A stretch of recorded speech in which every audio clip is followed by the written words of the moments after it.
গণ অভ্যুত্থানে চারখানপুলে আনাস সহ ৬ জনকে হত্যা মামলার রায় আজ, আসামি পুলিশের তৎকালীন ৮ শীর্ষ কর্মকর্তা।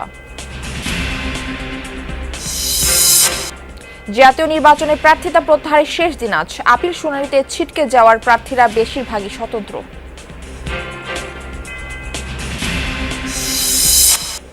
সীতাকুণ্ডে র্যাব কর্মকর্তা নিহতের পর থমথমে জঙ্গল সলিমপুর, গুরুতর আহত ৩ জনের চিকিৎসা চলছে সিএমএইচে।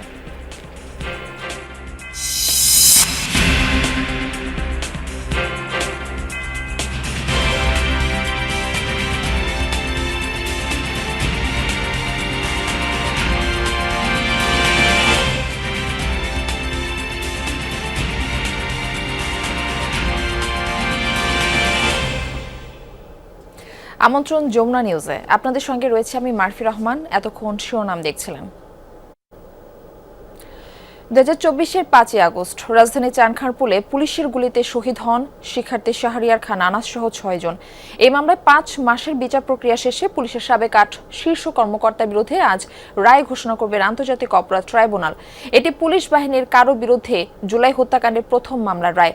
মামলায় পলাতক প্রধান 4 আসামি হলেন ডিএমপির সাবেক কমিশনার হাবিবুর রহমান, সাবেক যুগ্ম কমিশনার সুদীপ কুমার চক্রবর্তী, রমনার সাবেক এডিসি শাহ আলম মোহাম্মদ আখতারুল ও মোহাম্মদ ইমরুল। গত বছরের 14 জুলাই মামলাটির বিচার শুরু হয়। পরে 11 আগস্ট থেকে শুরু হয় সাক্ষ্য গ্রহণ। হত্যাকাণ্ডের তথ্য, ভিডিও ফুটেজ, ফোনালাপ সহ নানা তথ্য উপস্থাপন করা হয় জবানবন্দিতে। আজ আন্তর্জাতিক অপরাধ ট্রাইব্যুনাল 1 এর বিচারিক প্যানেল রায় ঘোষণা করবেন, যা সম্প্রচার করা হবে বাংলাদেশ টেলিভিশনে।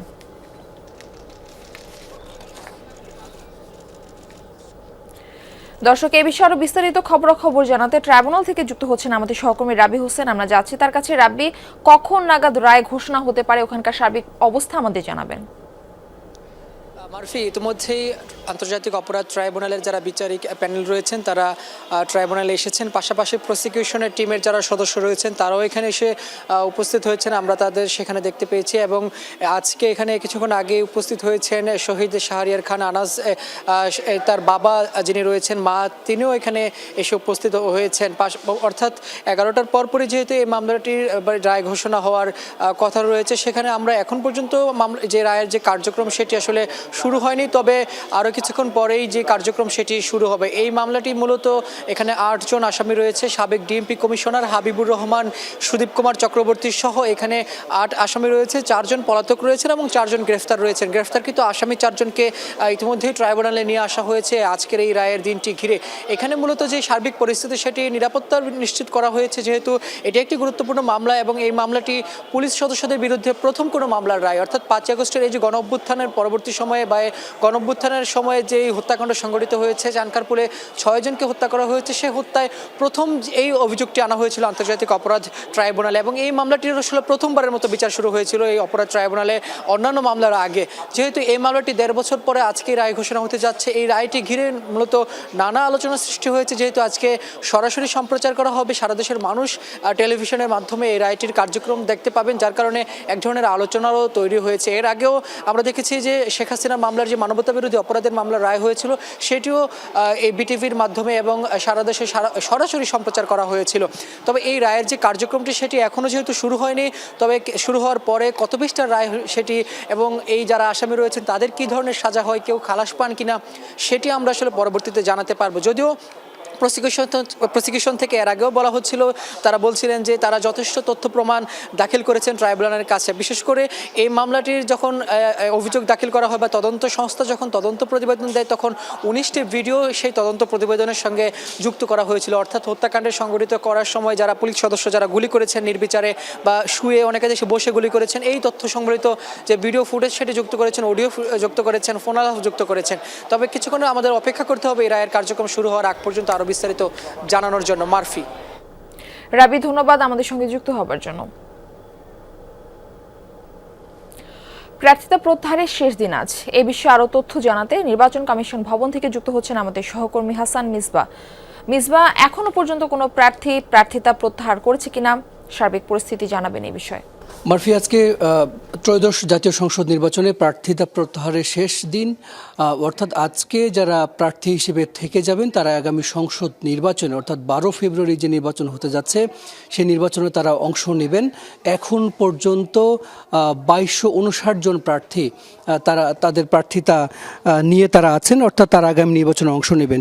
এর মধ্যে অনেক প্রার্থী আছেন যারা স্বতন্ত্র হিসেবে নির্বাচন করছেন, কিংবা বিভিন্ন রাজনৈতিক দল থেকে একাধিক প্রার্থী আছে। তো তাদের মধ্য থেকে বিশেষ করে জাতীয়তাবাদী দল বিএনপি তাদের অনেক আসনে একাধিক প্রার্থী আছে, বিকল্প প্রার্থী তারা রেখেছেন। কতজন প্রার্থী আসলে থাকবেন বা কে কে এইটা প্রত্যাহার করবেন সেটি জানবার আজকে শেষ দিন। আমি এই মুহূর্তে আছি জাতীয় নির্বাচন কমিশনের পাশে। এখানে একটা আঞ্চলিক অফিস, এখানে মূলত ঢাকা 15 এবং ঢাকা 13 দুটি আসনের প্রার্থীদের প্রার্থিতা প্রত্যাহারের জন্য যে অফিস সেটি এটি।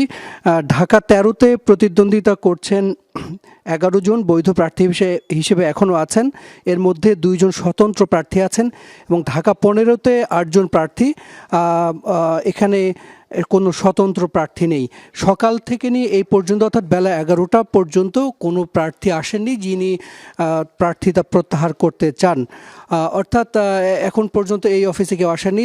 সারা দেশে বিভিন্ন রিটার্নিং কর্মকর্তার কার্যালয়ে প্রার্থীরা যাবেন এবং তারা তাদের প্রার্থিতা প্রত্যাহারের জন্য যে আবেদন করা সেটি আসলে সেখানে তারা করবেন। এখানে এখন পর্যন্ত কেউ আসেনি। আমরা জানি যে ত্রয়োদশ জাতীয় সংসদ নির্বাচনে 2500-এর মতো প্রার্থী তাদের মনোনয়ন বৈধ হয়েছিল। পরবর্তীতে 743 জনের প্রার্থিতা বাতিল হয়ে যায় এবং পরবর্তীতে 10 জানুয়ারি থেকে 18 জানুয়ারি পর্যন্ত তারা নির্বাচন কমিশনে আপিল করেন। 645 জন সেই আপিলে তারা আপিল করেছেন এবং তার মধ্যে 417 জন তাদের প্রার্থিতা ফিরে পেয়েছেন। অর্থাৎ আগে 2500 প্রার্থীর মধ্যে 1842 জন যারা বৈধতা পেয়েছিলেন তার সঙ্গে নতুন করে যুক্ত হয়েছে 417 জন।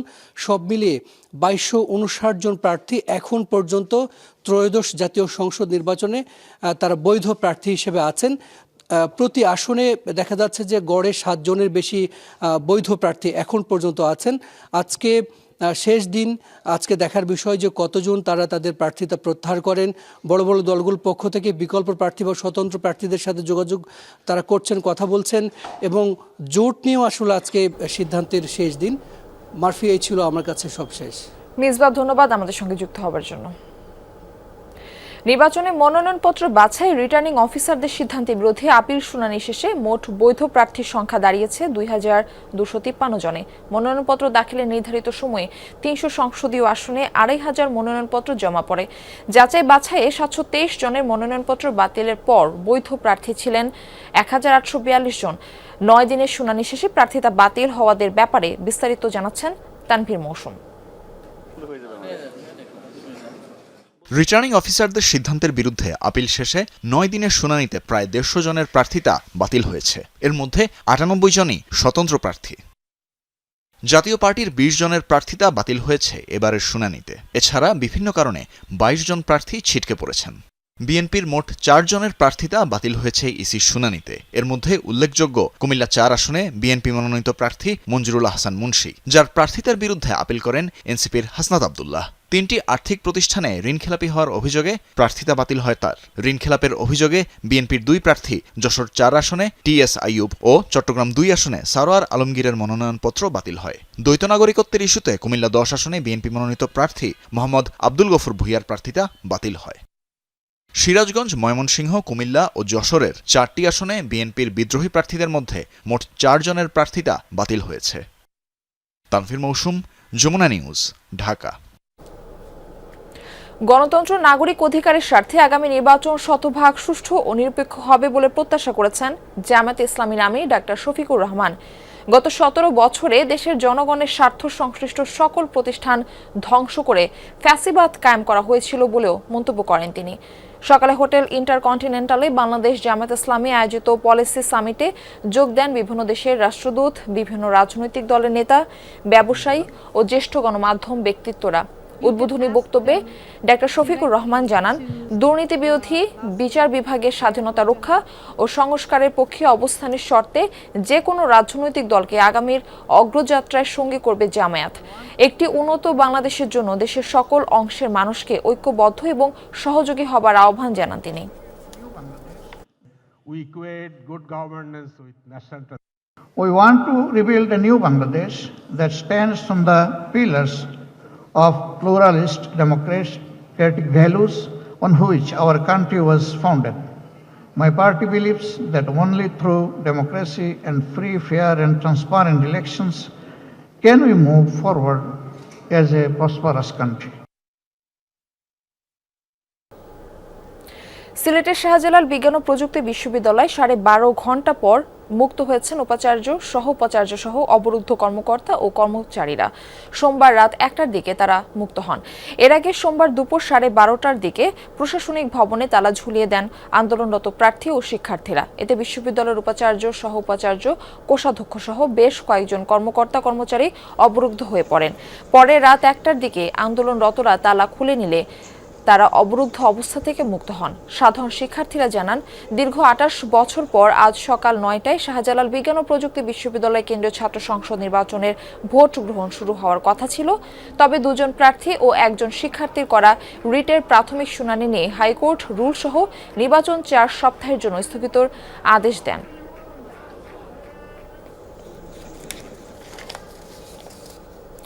দর্শক, এই বিষয়ে আরো খবরাখবর জানাতে শাহজালাল বিজ্ঞান ও প্রযুক্তি বিশ্ববিদ্যালয় থেকে আমাদের সঙ্গে যুক্ত হচ্ছেন আমাদের সহকর্মী নাবিল হোসেন। নাবিল, এখন ক্যাম্পাসের কি পরিস্থিতি, বিস্তারিত জানাবেন এই বিষয়ে? মারফি, দেখুন, এখন পর্যন্ত আসলে ক্যাম্পাসের পরিস্থিতি শান্ত। কারণ গতকাল মধ্যরাতে যখন শাহজালাল বিজ্ঞান প্রযুক্তি বিশ্ববিদ্যালয়ের ভিসি, প্রভিসি সহ অন্যান্য কর্মকর্তা তাদেরকে রেজিস্ট্রার ভবন থেকে অবমুক্ত করার পর শিক্ষার্থীরা যে যার মতো করে হলে ফিরেছেন।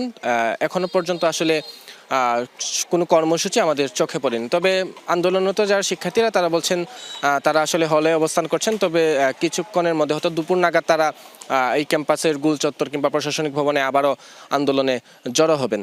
এবং তারাও যেটি বলছেন যে আজকের মধ্যেই তারা চান যে শাকসুর বিষয়ে যে আইনি যে জটিলতা তৈরি হয়েছে সেই জটিলতাকে আসলে তারা নিরসনের দাবি জানিয়েছেন। এবং সেজন্য রাষ্ট্রের সর্বোচ্চ পর্যায়ে যদি আসলে কথা বলতে প্রয়োজন হয় সেটি যাতে বিশ্ববিদ্যালয়ের প্রশাসন বলে, এবং সেটি আসলে তারা বলছেন। এবং আমরা যেটি দেখেছি যে গতকাল রাত 1টার পর মূলত 12.5 ঘণ্টা পর বিশ্ববিদ্যালয়ের ভিসি, প্রভিসি সহ অন্যান্য যারা কর্মকর্তা তাদেরকে এখান থেকে একটি শর্তে আসলে বের করা হয়। শিক্ষার্থীরা যেই শর্ততে দিয়েছেন সেটি হচ্ছে যে তারা কোনোভাবেই আজকে সিলেট ত্যাগ করতে পারবেন না। এবং তারা আরেকটি বিষয় যেটি বলেছেন যে এই যে শাকসু নিয়ে দীর্ঘদিন 28 বছর পর আসলে শাকসু, এবং সেই শাকসু নিয়ে বেশ কয়েকবার তারিখ পরিবর্তন হয়েছে, নানা জটিলতা তৈরি হয়েছে। অবশেষে যে 20 জানুয়ারি আসলে আজকে ভোট দেওয়ার কথা ছিল সকাল 9টা থেকে, সেটি বন্ধ হওয়াকে তারা কোনোভাবেই মনে করছেন যে এটি গণতান্ত্রিক ক্যাম্পাস বিনির্মাণে একটি বাধা। এবং তারা বলছেন যে যেই বাধা অতিক্রম করে শাকসু নির্বাচনের তারিখ তারা পুনরুদ্ধার করেছেন, একইভাবে এই যে সংকট তৈরি হয়েছে আইনি সংকট, সেই আইনি সংকটকেও আসলে তারা উত্তোলন করতে পারবেন সেই বিশ্বাস তারা আছে। তবে তারা বলছেন সেজন্য আজকে দুপুর থেকেই তারা মূলত আবারও কঠোর কর্মসূচিতে যাবেন এবং যে কোনো পন্থায় আসলে তারা তাদের দাবি আদায় করবেন। এবং বিশ্ববিদ্যালয় প্রশাসন যেটি বলছে যে মূলত এটি তাদের হাতে নেই, এখন যেহেতু এটি আদালতের বিষয়, তারা ইতিমধ্যেই আসলে চেম্বার জজ কোর্টে আদালতে তারা একটি রিভিউর আবেদন করেছেন এবং তারা সেটির দিকে অপেক্ষায় আছেন। সেখানে যদি আসলে এই স্থগিতাদেশ নিয়ে কোনো আসলে রায় আসে তখনই তারা শাকসুর জন্য আসলে সিদ্ধান্ত নিতে পারবেন। আর নির্বাচন কমিশন যারা আছেন তারা বলছেন তারা ইতিমধ্যে আসলে পুরোপুরি প্রস্তুত রয়েছেন। যখনই আসলে আইনি জটিলতা কাটিয়ে উঠবে এর পরদিনই তারা শাকসুর জন্য প্রস্তুত রয়েছেন। সকল ধরনের প্রস্তুতি তাদের সম্পন্ন হয়েছে। তাহলে আসলে অনেকটা বলা যায় এরকম যে এই মুহূর্তে আসলে শাকসু হচ্ছে কিনা সেটি চেম্বার জজ আদালতের উপরই নির্ভর করছে এবং সেদিকেই মূলত শিক্ষার্থী, শিক্ষক, বিশ্ববিদ্যালয় প্রশাসন, নির্বাচন কমিশন সবাই তাকিয়ে আছেন। মারফি। নাবিল, ধন্যবাদ। চট্টগ্রাম বিশ্ববিদ্যালয় থেকে যৌন হয়রানির দায়ে চাকরিচ্যুত হয়ে 2011 সালে ঢাকায় আসেন সহকারী অধ্যাপক আব্দুল্লাহ আল মামুন। কোচিং ব্যবসায় লাভবান হয়ে নিজেই স্কুল খুলে বনে যান প্রিন্সিপাল, গড়ে তোলেন অপরাধের আরেক সাম্রাজ্য। সঙ্গী স্কুলের চেয়ারম্যান তার স্ত্রী শামীমা ইয়াসমিন মিথিলা। স্কুলের ব্যানারের আড়ালে এই দম্পতি পোষেন কিশোর গ্যাং সদস্যদের, তাদের দিয়ে করান নানান অপকর্ম। লুৎফর রহমানের ছবিতে রেদওয়ান আহমেদের অনুসন্ধান। উত্তরার ৬ নম্বর সেক্টরের এই সড়কের দুই পাশে যেমন আছে পরিচিত স্বনামধন্য স্কুল, তেমনি নামে বেনামে চলা স্কুলের সংখ্যাও ২০টির কম নয়। এত স্কুলের কাজটা কি, কারা পড়ছে সেগুলোতে? অভিযোগ আছে স্বনামধন্য স্কুল থেকে টিসি পাওয়া শিক্ষার্থীদের অতিরিক্ত টাকায় ভর্তি করিয়ে পরীক্ষা দেওয়ার ব্যবস্থা করে দেয় আশপাশের স্কুলগুলো। এ নিয়ে অনুসন্ধানে নামে টিম যমুনা। কয়েকটি স্কুলের মধ্যে নজর কাড়ে এই shelter global school and college. একটি ভবনেই দুটি স্কুলের ব্যানার। চোখে পড়ে ইন বা এডুকেশনাল ইনস্টিটিউশন আইডেন্টিফিকেশন নাম্বার, যা প্রতিষ্ঠান ভেদে ভিন্ন হওয়ার কথা থাকলেও দুটি প্রতিষ্ঠানের নম্বর একই। বিষয়টি আমরা জানাই মাধ্যমিক ও উচ্চ মাধ্যমিক শিক্ষা বোর্ডের চেয়ারম্যানকে। নাম্বার ব্যবহার করে স্কুল পরিচালনা করতে পারে কিনা এটি তো পড়ার কোনো প্রশ্নই ওঠে না। তিনি নিজেও নাকি জানেন না এ খবর, তবে বললেন আইনানুগ ব্যবস্থা নেবেন। আমাদের বোর্ড তো বন্ধ করা কি, খোলাই যদি না থাকে বোর্ডের তরফ থেকে তো বন্ধ করব কি? আমরা তো খুলতে অনুমতি দিই না। সেগুলো হবে, সেগুলো ব্যবস্থা হবে। ইন নাম্বার, নকল ইন নাম্বার কার নামে আছে, যার নামে আছে তাকেও তো দোষী করতে হবে যে আপনার নামের আর একজন ব্যবহার করছে, আপনার অনুমতি আছে কিনা বা আপনি এর সঙ্গে জড়িত কিনা। অনুসন্ধানে স্কুলটির আরও কিছু খবর আসে আমাদের হাতে। লিজ নিয়ে এই ভবনটিতে ২০২২ সালে স্কুল প্রতিষ্ঠা করেন আব্দুল্লাহ আল মামুন নামে এই ব্যক্তি, যাকে ২০১০ সালে যৌন হয়রানির অভিযোগের সত্যতা পেলে চাকুরিচ্যুত করা হয় চট্টগ্রাম বিশ্ববিদ্যালয় থেকে। তারপর ঢাকায় এসে প্রথমে কোচিং সেন্টার, পরে স্কুল খুলে ফেলেন তিনি। শুরু হয় প্রতারণা আর জালিয়াতির নতুন অধ্যায়। স্কুলের আড়ালে চালান কিশোর গ্যাং। বেশিরভাগ শিক্ষার্থীদের কেউই থাকে না ১ বছরের বেশি। অলমোস্ট অল মেল স্টুডেন্টস তারা কিশোর গ্যাংয়ের সাথে জড়িত।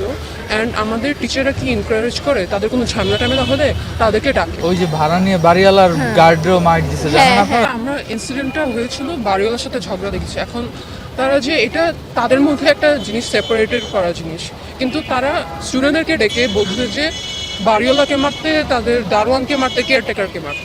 ভবন মালিকের অভিযোগ, লিজ নিয়ে পুরো টাকা পরিশোধ করেননি এই অধ্যাপক মামুন। ভাড়াও দেন না প্রায় ১০ মাস। থানায় তার নামে আছে নানা অভিযোগ। স্কুলের শিক্ষার্থী আর তার পোশাক কিশোর গ্যাং সদস্যদের নিয়ে মারধর করেন বাসার কেয়ারটেকারকেও। ছাত্রগুলো খুব একটা সুবিধার না, সে বিড়ি টিড়ি সবকিছু খায়, গাঁজা টাঞ্জা সবই খায়, প্রিন্সিপাল খালি দড়ি মারে, সবকিছু জানি যে আমি। দখল করার ইন্টেনশন নিয়ে এখানে আছেন এবং ওনারা বিভিন্ন সময়ে আমাদের এরকম ইঙ্গিত দিয়েছেন যে আমাদের বাড়ি থেকে নাকি আমাদেরকে বের করে দিবেন, তারা নাকি এখানে স্থায়ীভাবে থাকবেন। আমরা এবার প্রিন্সিপাল আব্দুল্লাহ আল মামুনের কাছে। রুমের ভেতরে প্রবেশ করতেই হোঁচট খাই। আগে থেকেই ছিল ৪ কিশোর গ্যাং সদস্য। যমুনা টিভির আসার খবর জেনে তাদের আনা হয় টঙ্গী থেকে। রুমে আরও ছিলেন মামুনের স্ত্রী শামীমা ইয়াসমিন মিথিলা, যিনি স্কুলটির চেয়ারম্যান। এইটা যখন আমি লাগাইতেছিলাম তখন আমার নিজেরই মনে হইতেছিল যে আমার মনে হয় একদিন প্রশ্নের সম্মুখীন হতে হবে। আজকে মনে হয় সেই দিন ১৩:৪৫-২৬ হলো আপনার উত্তর কলেজে। এটা আমার একটা ভুল, কিন্তু আমি মার্কেটিংটা একটু বাচ্চা বেশি আকর্ষণ করতে পারবো, এই জন্য আমি এটা লাগাইছিলাম।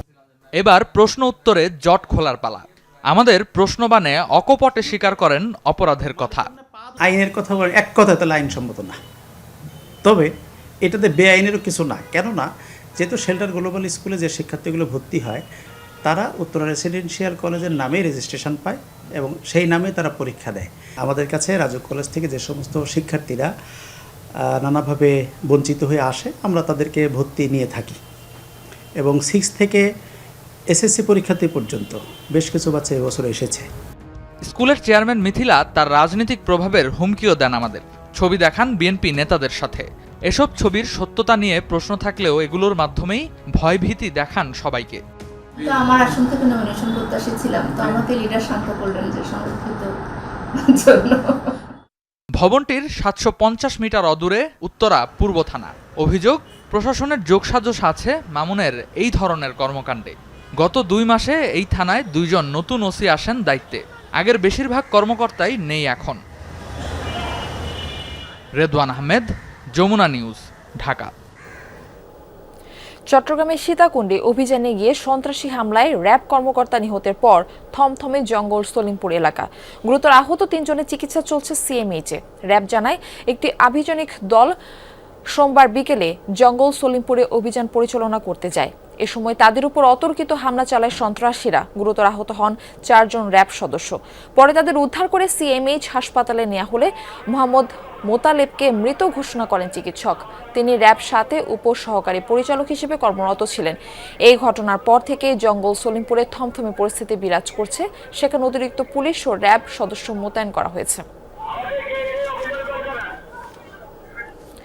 দর্শক, এই বিষয়ে আরো তথ্য জানাতে চট্টগ্রাম থেকে যুক্ত হচ্ছেন আমাদের সহকর্মী জোবায়েদ ইবনে শাহাদাত। সেখানকার সবশেষ তথ্য আমাদের জানাবেন এবং আরেকটা বিষয় জানাবেন যে 3 জন এখন হাসপাতালে ভর্তি রয়েছে, তাদের অবস্থাটা কি?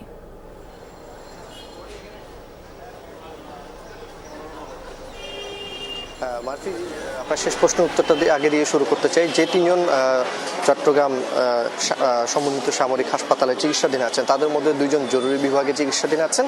অপরজনের অবস্থা একটু গুরুতর হওয়ায় তিনি আইসিইউতে চিকিৎসাধীন আছেন, এমনটা র্যাবের কর্মকর্তারা আমাদেরকে জানিয়েছে। এই মুহূর্তে নিহত যিনি র্যাব সদস্য মোতালেব, তার মরদেহ চট্টগ্রাম মেডিকেল কলেজ হাসপাতালের জরুরি বিভাগের সামনে রাখা হয়েছে এবং এইখানে র্যাবের যারা তার সদস্যরা আছেন, সহকর্মীরা আছেন, তারা সকলেই কিন্তু তার মরদেহের পাশে অবস্থান করছেন এবং তারা বলছেন যে এই ধরনের ঘটনা তাদের কাছে খুবই অনাকাঙ্ক্ষিত এবং তারা একদিন আগেও একসাথে তারা কাজ করেছেন, তারা সার্ভিস করেছেন, কিন্তু সেই সময় যেই মানুষটাকে দেখেছেন তিনি আজ তাদের সামনে নেই এবং তার মরদেহের সামনে তাদের থাকতে হচ্ছে। এইটা তাদের কাছে খুব যন্ত্রণার এবং পীড়া দিচ্ছে তাদেরকে। র্যাবের অন্যান্য যারা মিডিয়া শাখার কর্মকর্তারা আছেন তারা আমাদেরকে যেমনটা জানিয়েছেন যে আজ তার ময়নাতদন্ত শেষ হওয়ার পর র্যাবের যে চট্টগ্রাম কার্যালয় আছে র্যাব 7-এ, সেখানে তার এই নামাজে জানাজা হওয়ার কথা রয়েছে এবং নামাজে জানাজার পর তার যে বাড়ি, গ্রামের বাড়ি আছে কুমিল্লা, সেখানে তার মরদেহ নিয়ে যাওয়ার কথা রয়েছে এবং তারা বলছেন যে এই ঘটনা তাদেরকে পুরো একেবারে নাড়িয়ে দিয়েছে বা ভেতর থেকে খুবই কষ্ট দিচ্ছে এবং সেই ঘটনার পুনরাবৃত্তি যাতে না হয় সেজন্য তারা দ্রুত আইনানুগ ব্যবস্থা নেওয়ার কথাও আমাদেরকে জানিয়েছেন। মার্ফি, ধন্যবাদ আপনাকে। কক্সবাজারের রুখিয়ায় রোহিঙ্গা ক্যাম্পে আগুন লেগে পুড়ে গেছে 448টি ঘর, 10টি স্কুল, 2টি মসজিদ ও একটি মক্তব। সোমবার রাত 3টার দিকে পালংখালী ইউনিয়নের 16 নম্বর শফিউল্লাহ কাটা ক্যাম্পে এই আগুনের সূত্রপাত হয়। মুহূর্তে আগুনের লেলিহান শিখা পার্শ্ববর্তী বসতঘর ও শেডগুলোতে ছড়িয়ে পড়ে খবর পেয়ে ফায়ার সার্ভিসের 8টি ইউনিট প্রায় 3 ঘন্টা চেষ্টায় ভোর 5:50 দিকে আগুন নিয়ন্ত্রণে আনে। তবে এই ঘটনায় কোনো হতাহতের খবর পাওয়া যায়নি।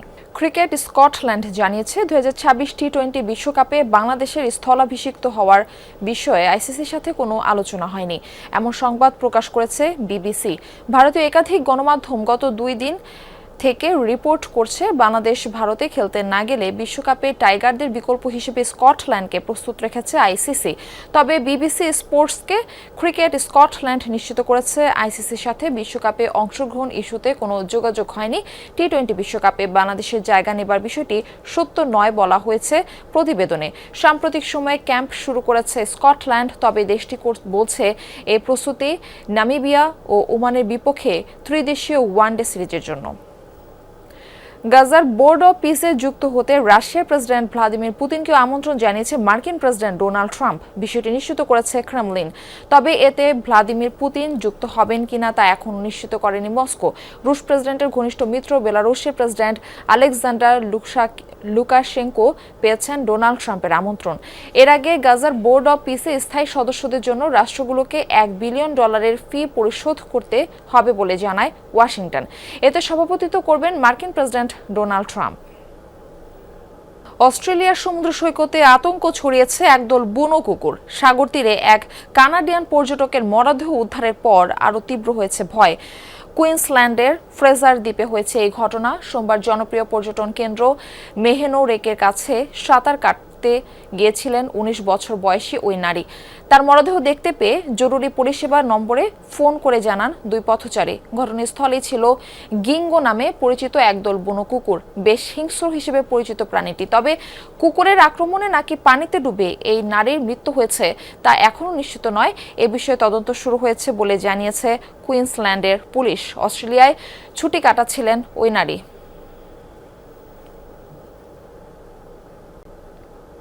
দর্শক, এই ছিল যমুনা নিউজে।